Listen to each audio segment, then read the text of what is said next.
Welcome to Pindar Poetry. We hope you learned something new. In this video, I will explain how to make pudding bread. First, gather your ingredients: day-old bread, instant pudding mix, milk, and a few eggs. You'll also need a baking dish, a large mixing bowl, and a whisk. Preheat your oven to 350 degrees Fahrenheit. This simple recipe is perfect for a delicious dessert or a unique breakfast treat, offering a delightful twist on traditional bread pudding. Next, let's prepare the pudding base.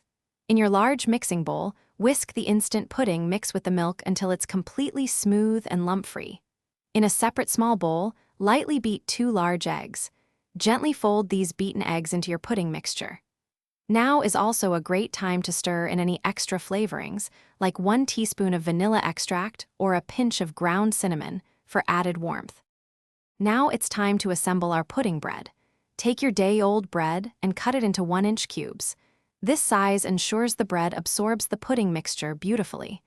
Arrange these bread cubes in a single, even layer in your prepared baking dish.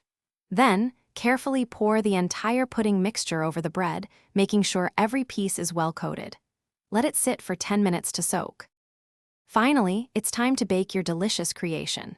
Place the baking dish into your preheated oven and bake for 40 to 50 minutes, or until the top is golden brown and a knife inserted into the center comes out clean. Once baked, remove it from the oven and let it cool for about 15 minutes.